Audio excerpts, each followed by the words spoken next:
say and spell your names for us? Go ahead. Sam Sanguedolce, Luzerne County District Attorney, Sanguedolce. Trooper Bill Evans, Pennsylvania State Police, Troop P. Wilkes-Barre, Public Information Officer, BILLEVANS. Okay, so tell us what went on here today. We'll start with you. Yeah, today the State Police arrived to assist Pennsylvania Attorney General's office, as well as the Luzerne County Drug Task Force for a barricaded gunman. This was stemming from an attempt to serve a search warrant on a residence on Miller Street, Luzerne Borough here.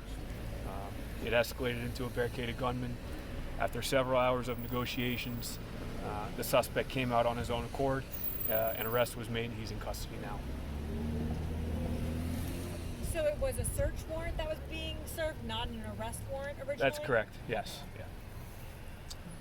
So the incident began as a result of multiple investigations from the Luzerne County Drug Task Force and the Attorney General's office, which stretched all the way to Scranton. When we attempted to serve a search warrant today, the agents and the district attorney's task force officers made entry.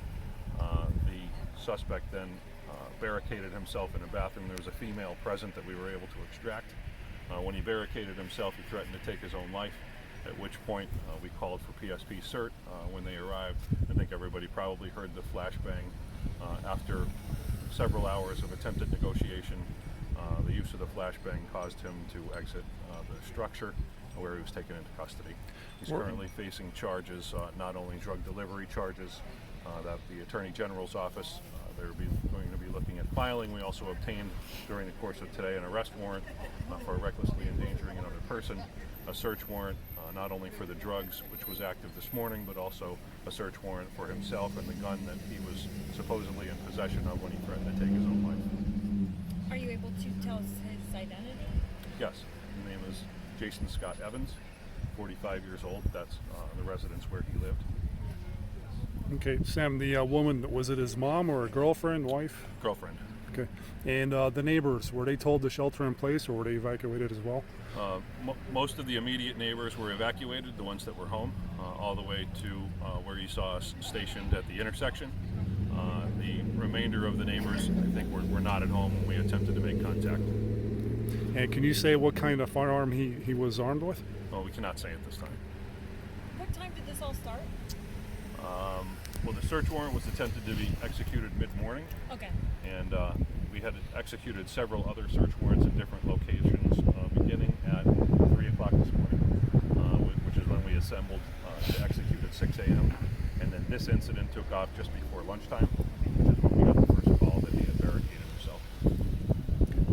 All right, so as Mr. Evans, there's others that have been arrested in the drug suite? Yes. Can you talk about how delicate these situations are when they occur in a residential neighborhood like this? I'll turn that over to Trooper Evans, actually. Yeah, absolutely.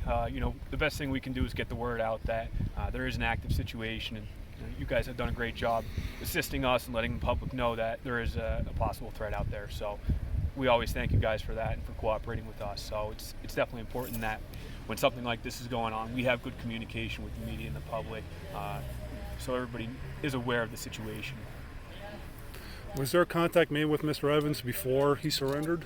Was he talking to a negotiator through the phone or? The first negotiator to arrive on scene was one of the district attorney's detectives. He negotiated with him for over an hour. When PSP cert arrived, we immediately turned it over to the cert negotiator where Pennsylvania State Police took over. They then began negotiating with him. That was for almost an hour, if not over an hour, until the time of his surrender. Did he make threats towards law enforcement? He did not. Okay, and there was no children involved? Correct. Okay. And could you go over again the exact address of where this happened? I cannot, actually. I don't know the exact address. It was the 500 block of Miller Street in Luzerne.